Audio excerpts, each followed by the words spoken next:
Jama'a assalamu alaikum, barkanmu da kasancewa a wannan bidiyo wanda a cikin shi za mu yi bayanin menene verb wato aikatau da Hausa.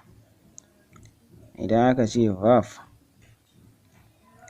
verb na nufin duk wani aikin motsa jiki ko kuma motsa wata gaɓa, kaman yin tafiya da ƙafa wato to walk, kaman yin jifa to throw, kaman yin iyo to swim, kaman yin tsalle to jump, kaman yin gudu to run, kaman yin rawa to dance da dai sauransu. A taƙaice dai duk wani abu da za a ce akan yi, ana yi, an yi ko za a yi ta hanyar motsa jiki ko kuma hanyar motsa wasu gaɓoɓi, wannan shi ake kira verb wato aikatau. Ga misalai na tafe. Misalan verb su ne: na farko, we play football every day. We play football every day. Mukan yi wasan ƙwallon ƙafa kowace rana. Na biyu, she is skipping right now. She is skipping right now.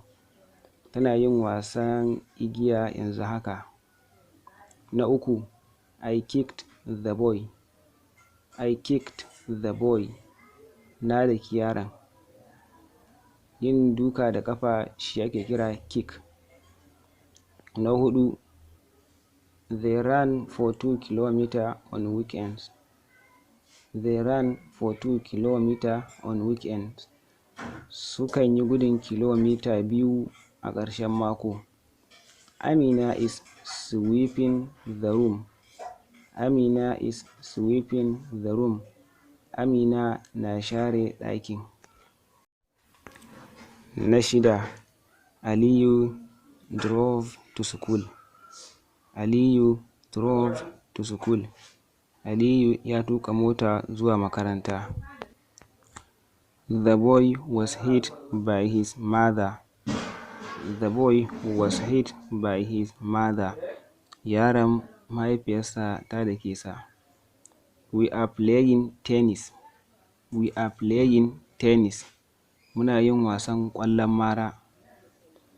Amina farms her farmland annually. Amina farms her farmland annually. Amina na noma gidan gonarta duk shekara. Na goma, they ploughed the farm last week. They ploughed the farm last week. Sun yi huɗar gonar satin da ya wuce. To idan muka duba waɗannan misalai, za mu ga cewa kowace jimla ta ƙunshi wani aiki na motsa jiki, waɗanda su ne yin wasan ƙwallon ƙafa,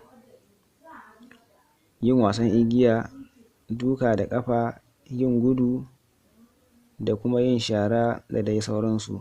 Duk waɗannan ayyuka ne da sai an motsa jiki sannan ake iya yin su. To saboda haka su ake kira verb a turance. Da fatan an fahimci menene verb. Wanda bai fahimta ba kuma sai ya je ƙasa a gurin comment ya yi tambaya, insha Allahu zai samu amsarsa idan Allah ya sa mun sani. Kada a manta a yi subscribe na channel ɗin kuma a danna alamar ƙararrawa.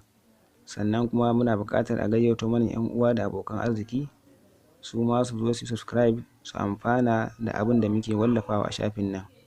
Mun gode, sai mun sake ganin ku.